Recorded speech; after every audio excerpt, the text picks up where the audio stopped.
Welcome to Math with Professor V. This is video lecture for section 6.2 for business calculus on applications of Extrema, basically optimization problems. So here's the 6-step process or the general guidelines that we're going to follow when solving an applied Extrema or optimization problem. First thing, read the problem carefully. Second step, if possible, sketch a diagram and label the various parts, introduce some notation.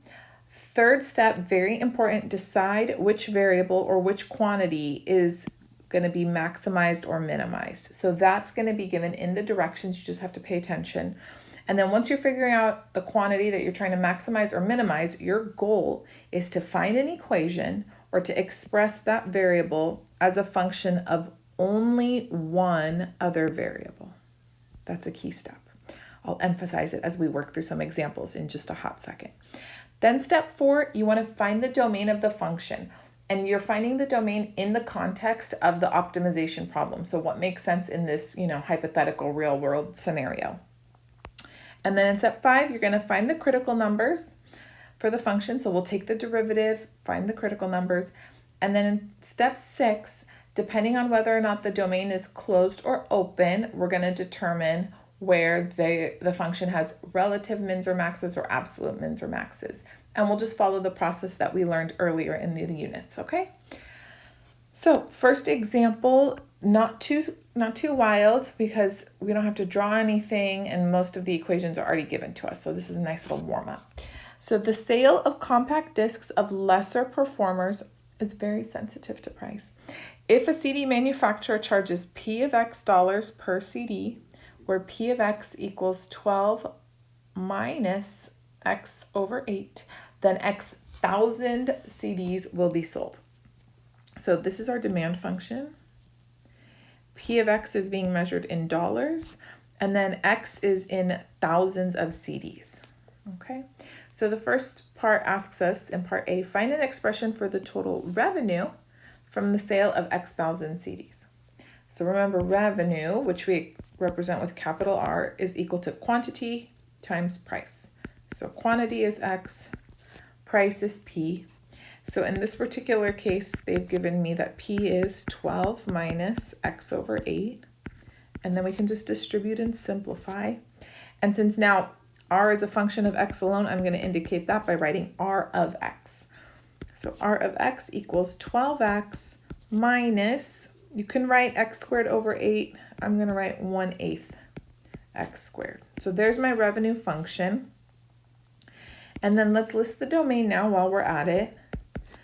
So what is the domain on this function? Now, you might look at it and think, oh, well, it's a polynomial, so the domain's all real numbers. But in the context of this application here, X is thousands of CDs. So X won't be negative. You're not going to make a negative number of CDs. I don't know how you would do that. So X can go anywhere from 0, and then there's no upper bound, so we'll just say up until infinity, okay? Good. Now part B says find the value of X and the number of CDs that leads to max revenue. So we want to maximize this function here, R of X. So in order to do that, I need the critical values for that function. So let's take the derivative, R prime of X. It's going to be 12 minus 1/8 times 2 is 1/4 X. So my critical numbers come from two places where the derivative is 0 and where the derivative doesn't exist. There aren't any places where it doesn't exist. So I'm just interested in where the derivative's 0. So 12 minus 1/4 X, let's set that to 0, which means 12 equals 1/4 X. And then dividing by a fourth is the same as multiplying by 4. So X is 48. So that's my one and only critical number. Now, since I don't have a closed interval for the domain, I'm going to make a number line and we'll do the first derivative test. So I'm going to label this R prime of X. This is 0. And then let me put my one and only critical number here. 48. Okay, so let's pick something here between 0 and 48 to substitute into the derivative. Say we plug in 1. 12 minus 1/4 times 1, that's positive. So if the derivative's positive, revenue is increasing here, R of X. And then if you pick something bigger than 48, say 100, 100 divided by 4, that's 25. 12 minus 25 is a negative number. So this is negative over here, which means my function is decreasing. And then we can clearly see these arrows really just help us out. If the function, revenue function, goes from increasing to decreasing, here's where the maximum occurs. Okay, so x equals 48, which is really 48,000 CDs, right? Yields the max. But in the problem, I'm not going to write 48,000 for my answer because they literally said, what's the value of x? So they just want to give exactly what the variable equals. So x equals 48 yields the max. And then the last thing they wanted is find the actual max revenue. So I'm going to take 48, substitute it back into the revenue function, which is sitting here, the original revenue function. So R of 48 is going to be 12 times 48 minus 1/8 times 48 squared. And that's 576 minus 288, which is 288. But the revenue is not $288, it's $288,000. Well, why is that? Because X is being measured in thousands of CDs. So if you think about it, our revenue function, right, it's price times quantity, or quantity times price, doesn't matter. The price P was being measured in dollars per CD. And then X, our quantity, was not the number of CDs, it was thousands of CDs. And then I don't know if you've taken some chem classes, you've done some dimensional analysis, those CDs cancel out, but notice the units that I'm left with are thousands of dollars, thousands of dollars. So that's why our final answer is $288,000, not $288, okay? Because we sold 48,000 CDs in actuality, okay? All right, good. Hopefully that was straightforward. Maybe just the units at the end were a little tricky, but let's move on to one where we have to kind of start it from scratch. But it's such a classic problem. Once you've done it once and then you run into it again, you go, oh, I know you. A fence must be built to enclose a rectangular area of 20,000 feet squared. I think it's crucial to keep in mind that this fence is a rectangle. So let's draw one. Boom. Already I feel better. You know, when you stare at a blank page for too long, it just makes you nervous. Start drawing stuff. Fencing material costs $250 per foot for the two sides that are facing north and south, and then $320 per foot for the other two sides. Find the cost of the least expensive fence. Least expensive fence. So that tells me my goal is to minimize fencing cost. Okay, so I need to find a function for cost of this fence in terms of one variable. So I have no variables going on right now. I got to introduce some variables. I'll call these sides X and these two Y. You could do something different. Typically, if something's in the horizontal direction, I call it X, like the X-axis, and if something's vertical, then call it Y, okay? And then depending on which sides of the fence we're working with, the pricing is different. So $250 per foot for the two sides facing north and south. So we can say X is $250 per foot, and then Y is $320 per foot. So there's different costs there. $320, $250. It doesn't matter which is which. They were specific about the price depending on the orientation, but as long as you just have them allocated accordingly, you're fine. Okay, so how would we determine the total cost to fence this region? So the total cost would be, I've got X and X, so I have 2X, and they cost $250 per foot. So the cost of fencing these two sides is going to be 2X times 250, 2X times 250. And then similarly, I've got two Y's, Y, Y, and those cost $320 a foot to fence. Okay, so right now we have cost equals 2X times 250, that's 5X, plus 640y. Am I happy? No, I'm not happy, because look at this cost function. It's a function of two variables, and in order to find critical numbers, I need to be able to take the derivative, and I need only one variable over here on this side. So I want cost to be a function of either x or y. It doesn't matter, but I just have too many variables over here right now. So this is a crucial step, and you go back through the problem and you go, there is a piece of information that I have not yet utilized that will allow me to eliminate a variable that I don't need. And that piece of information is right here, where it tells us the area of the fenced-in region is 20,000 feet squared. Why did they tell me that? So I can come up with the relationship between x and y and eliminate one of the variables. That's one of the constraints of the problem, basically. So area I know is x times y. So x times y is 20,000. And then at this step, it's totally up to you if you want to solve for x or solve for y. I'll just solve for y. So y is 20,000 divided by x. And then now that's perfect, because I'm going to take that and substitute it in for y into the cost function. So now I can say, all right, at long last, cost is a function of x alone. So I can write c of x on the left-hand side. And then that equals 5x plus 640 times 20,000 over x. Good? Okay, so then c of x is 5x plus 640 times 20,000 is 128,000 over x.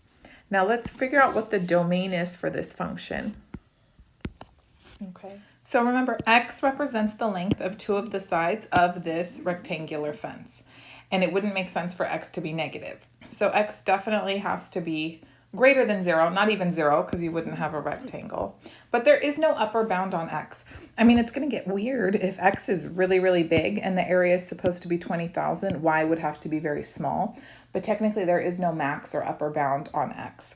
So the domain in that case is going to go from 0, I'll keep it open because it wouldn't make sense for it to be 0, up until positive infinity. All right, so for that reason, again, we're going to get our critical numbers, and then we'll make a number line and use the first derivative test to determine where the minimum cost occurs. So we need to take a derivative. In order to do that, let me rewrite the cost function in derivative-friendly format. So 5x plus 128,000. Let's move that x and write it as x to the negative first. And then now, hopefully, it's a lot easier to take the derivative. So c prime of x is going to be 5, and then minus 128,000 x to the negative second. Beautiful. Let's get it cleaned up so we can find our critical numbers. I'm going to put that x to the negative second in the denominator. So this is 5 minus 128,000 over x squared. And then let's go ahead and get a common denominator. So then c prime of x I can write as 5x squared minus 128,000 over x squared. Okay, beautiful. So now remember, our critical numbers come from two places, where c prime of x is 0 and where c prime of x does not exist. So the derivative is 0 when the numerator is 0 up here. So let's set 5x squared minus 128,000 equal to 0. That means x squared equals 128,000 divided by 5, which comes out nice, believe it or not. 128,000 divided by 5 is 25,600. I'm out of space and it's stressing me out. Let's add a page. There we go, feel much better about it. Okay, and then x is going to be technically plus or minus square root of 25,600, but we know our domain only involves positive numbers, so I'm just going to write positive 160. And then c prime of x doesn't exist when the denominator of our derivative is 0, so that happens if x squared is 0, which happens when x is 0, but that's not in our domain, so throw that away. Okay, so we've got one critical number only, 160. So let's put that on the number line and use the first derivative test. So here's c prime of x, there's 0. Here's 160. If I plug in something smaller than 160, take your pick. 1 would be my choice. And I'm going to plug it in here. You could think of it here. 5 minus 128,000 over 1, that's negative. Or you could look here and say, oh, that means the derivative's negative. So my cost function is decreasing on that interval. And then something bigger than 160, then C prime is positive. Cost function is increasing. So then we can see here clearly that the minimum cost occurs when x is equal to 160. And x is that length of the side there, so 160 feet, okay? And then the problem did also ask for the actual minimum cost. So we need to take this x equals 160 and substitute it back into the cost function. So C of 160 is going to be 5 times 160 plus 128,000 divided by 160, which ends up being 800 plus 800, so $1,600. That is not bad. That is not bad. Build that fence, quick, go. Okay. Last one in this video, but if you feel like you need more optimization examples, I'll link additional videos in the description box. A company wishes to manufacture a box with a volume of 36 feet cubed that is open on top, and then it's twice as long as it is wide. Find the dimensions of the box produced from the minimum amount of material. So let me draw this box, and they told me that it's twice as long as it is wide. So twice as long as it is wide means if this is x, then this would be 2x, or you could switch them around. But basically, that's the dimensions along the base. I don't know anything about the height, so I need to introduce another variable. I'll call it y, okay? And they told me the box has an open top, and we're trying to minimize the amount of material that's being used to create this box. So the amount of material is the amount of material that's going to be used to create the 5 sides, yes, that are containing or constructing this box. So my goal is to try to minimize the surface area. And we have 5 surfaces. Ooh, what are they? Well, let's call S our surface area function. First surface is the base here. And what is the area of this base? Just multiply x and 2x. So surface area of the base is x times 2x. And then there's 4 sides. These two here have the same dimensions. They're y times x. These 2 surfaces here. I've got 2 of them. So I'll put plus 2, y times x, or let's just write xy. And then I have this surface here, and then matching one on the back. What are the dimensions of these 2 surfaces? 2x times y, and I've got 2 of them. So 2 times 2x times y. Open top, so I'm not worrying about this up here, nor am I doubling this. That's just the base. So this is the base, and then these are the sides, okay? So if we simplify a little bit, surface area is going to be 2x squared plus, this is 2xy and 4xy, so altogether I've got 6xy. Look at us, we're doing great. Now, here's my surface area function. Am I able to take the derivative and find critical numbers?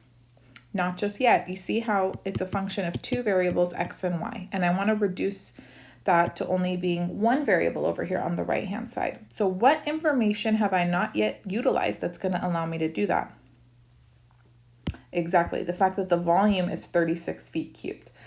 So separately, we're going to just play around with that piece of info. So if the volume is 36 feet cubed, we know that we get volume by multiplying length times width times height.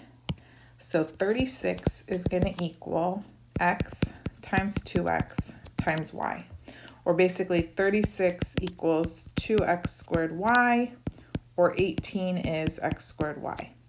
Now, which variable looks easier to solve for? I would solve for y, because there's only one y here. If you solve for x squared, then you're still going to have to get rid of this x. No, it's not looking good. So let's solve for y. Y equals 18 over x squared. And then now I'm going to take that and substitute it in for y in my surface area function. And now I can say, hooray, surface area is a function of x alone. So then we have 2x squared plus 6x times 18 over x squared, like that. Okay, then let's clean up. So surface area equals 2x squared plus 6 times 18 is going to be 108. And then one of the x's cancels, so 108 over x. And then I'll just write it in derivative-friendly format off to the side because I know we're going to just take a derivative in a hot second. So I'll just rewrite it as x to the negative first. Now let's think about the domain. It wouldn't make sense for x to be 0 because then we wouldn't even be making a box, or negative. So we'll go from 0, but there really isn't an upper bound, right? Similar to the last problem. Okay, very good. So now let's go ahead and get our critical numbers. So let's take a derivative. S prime of x is going to be 4x minus 108 x to the negative second. Again, let's clean it up so we can find critical numbers easily. So this is 4x minus 108 over x squared. This is over 1. Let's get a common denominator. I'll multiply 4x by x squared top and bottom. And then we have s prime of x is 4x cubed minus 108 over x squared. Okay, good. So let's get our critical numbers. So s prime of x is 0. S prime of x doesn't exist.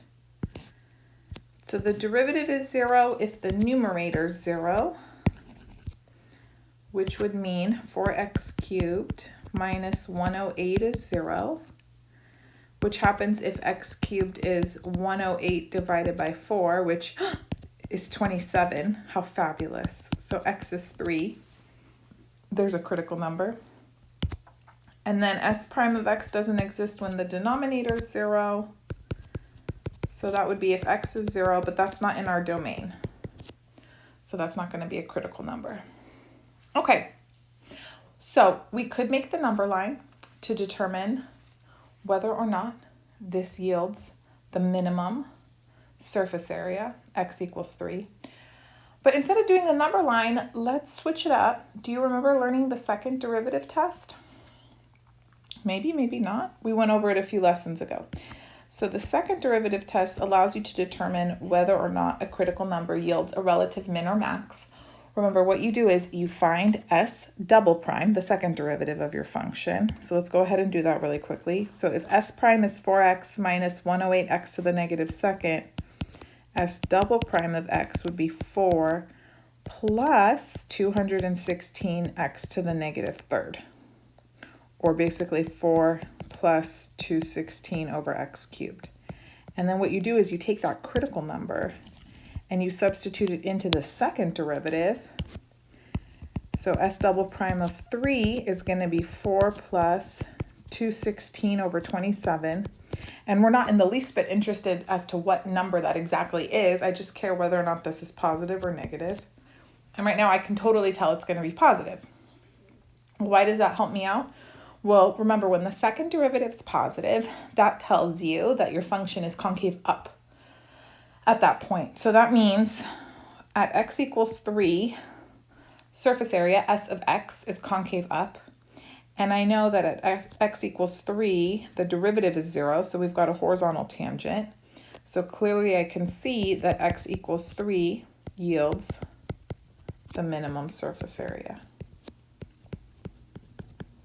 If the second derivative comes out negative, then that critical number is a max. So just draw a little happy or sad parabola, and then that should clearly let you know. And it's just a little less computationally exhausting compared to the first derivative test if you want to use it. If not, you could do the number line like we did the last two problems, okay? So x equals 3 yields the minimum surface area. And then don't forget that the problem wanted the full dimensions of the box. So if x is 3, remember the other side was 2x. So we've got 3 feet by 6 feet by, and I have to figure out what y is. Well, remember y was 18 over x squared. So it's going to be 18 over 9, which is 2. So it's only 2 feet tall. Oh, okay. Well, there we go. Those are our dimensions. So that concludes the lesson. Optimization terrorizes and frightens many students. But once you've done enough of these problems, you'll see that they're really just the same one repackaged to seem like it's a new question. There's only so many variations that you deal with in your typical calculus or business calculus class. So my advice would be just keep practicing, solve them on your own. When you follow along and you watch someone else solve, that doesn't mean you're going to be able to do it by yourself on an exam. So just keep practicing solving them by yourself from scratch all the way through. And like I said, I have extra videos where I go through more examples. So I'll link some of those in the description should you want to check them out. Okay, stay tuned. We've got more stuff coming, but not so many more word problems like this. So you should be happy. Don't forget to subscribe, give the video a thumbs up, and you can follow me on Instagram and TikTok, Math with Professor V. Bye guys.